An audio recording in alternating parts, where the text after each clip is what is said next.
Finding my grandmother wasn't easy. I didn't have a lot of people I could ask. My dad had several half-siblings, but he was the oldest and the only one with a different mother. My grandfather ain't alive anymore, so I couldn't go to him. The only option I could think of was to ask other Cherokee Indians if they'd had any idea where she was. So I left the mountain in search of her. Now, we can leave the mountain temporarily. As I said before, we'd been on vacations, but as that extra shadow, I ain't never noticed it till now, 'cause I was just a kid. I had no interest in my shadow, but sure enough, once I left town, there it was. A shadow ain't always present, of course, at least not that you can see, but if the light hits you just right, you'll see it. I'd driven up to Cherokee. It might sound a bit too obvious that Cherokee live in Cherokee, but it's a small town on reservation land. There's a sort of stereotype that natives are wise, like they sit around wearing feathers and smoking a peace pipe, sharing allegorical tales that'll set you right better than any doctor ever could. But the truth is, they're flawed people like the rest of us, although maybe not as bad as the folks on the mountain. However, some ain't strayed far from who they are. They stuck to their tradition and ain't let the modern world muddy their minds. My grandmother's name is Liza. I at least knew that. Her father was Cherokee, and her mother was some sort of European, I guess. I didn't have much to go off. I'd asked maybe 100 natives if they knew her. Most didn't. Some saw my extra shadow and beat feet. But I'd finally stumbled upon a man who did. He was older, probably close to her age. He looked like a traditionalist based on how he was dressed and looked. He was sitting on a park bench. He spoke to me first, asked me if I lived on my own. I reckon that would be an odd way to start a conversation if you didn't know the truth about the mountain. "No, I live with my parents," I said. "I know Dad ain't alive anymore, but excluding him from the household don't feel right yet." "I know a woman who can get rid of that extra shadow." "Sounds like the lady I'm looking for. What's her name?" "Liza."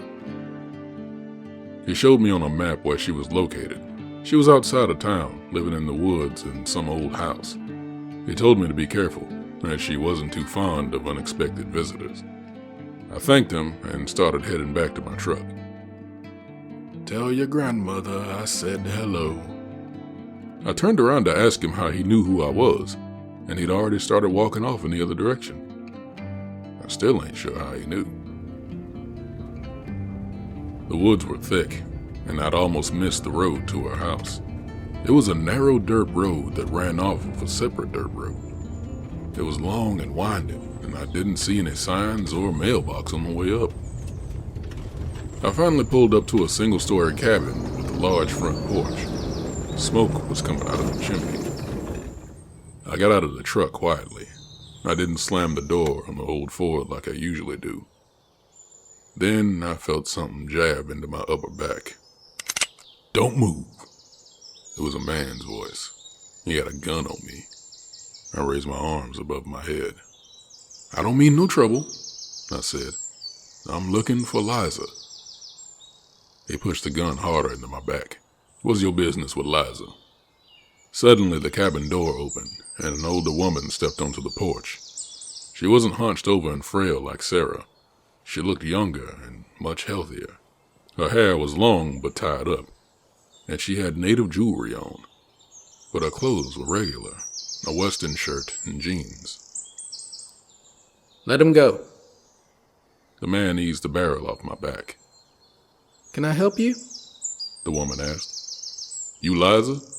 "I am." "I'm your grandson." She was a bit hesitant at first, but Liza soon recognized the features on my face that she remembered from my grandfather's. She invited me inside. "This is Diwali," she said, introducing me to the native man who had been holding a gun on me. "He's a cousin." Diwali nodded. He appeared to be a little older than me, and looked like a Cherokee warrior in modern clothes. He had a braided mohawk and tribal tattoos on his arms. He was lean, but looked powerful, the type you didn't want to hold eye contact with for too long. I reckon Diwali means warrior, or something cool like that, huh? I asked. It means bowl, Diwali replied, straight-faced. Oh, neat, We call him Wally. Liza added. And what did your daddy name you? I think my mom and him figured it out together. Mason. That's the name of a stoneworker. I didn't pick it. I suppose it's better than Bowl. Sorry, Wally. Wally shrugged and continued carving on a piece of wood with a pocket knife. So how is your father? Liza asked. I looked at the floor, trying to summon up the strength to say just 2 words. He's dead. Liza didn't respond immediately.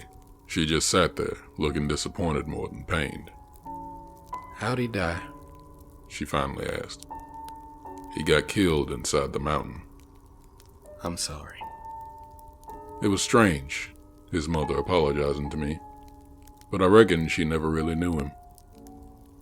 I hear you can get rid of this extra shadow, I said, trying to change the subject. It's already gone. What? Walk over to the lamp. Look for yourself. I got up and waved my hand over the lamp. Only one shadow.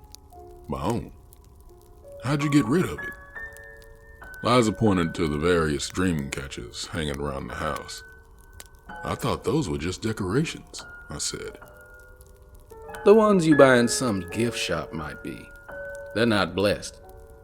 They often aren't even made with tribal hands. But these are genuine. But why do they get rid of the shadows?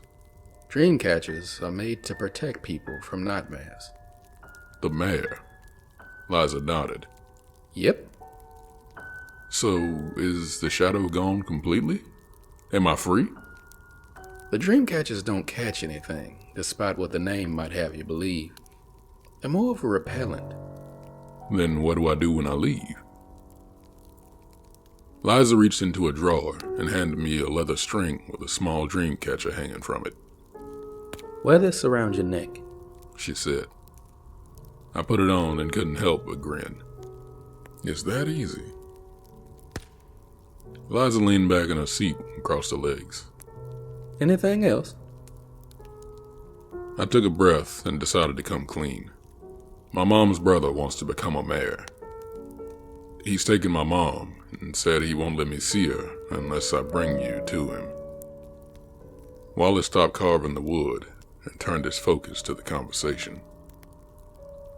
So he wants to give me to the mayor? Asked Liza. I nodded. Liza leaned forward.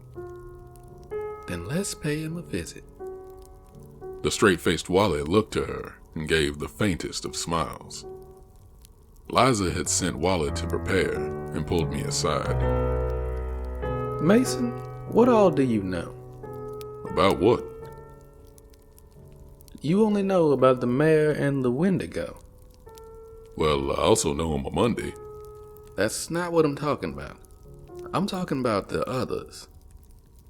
What others?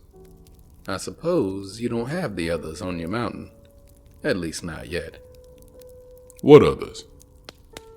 Liza looked me in the eyes. This country used to be mostly empty land. You know that, right? I nodded.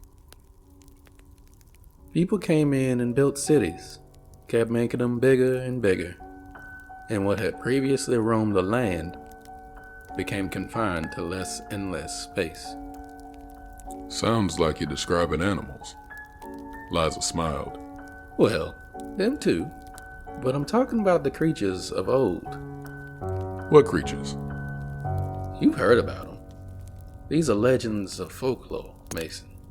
All those tales that you thought were just campfire stories, they're all true. They stay well hidden, but they're out there, and they want the land back.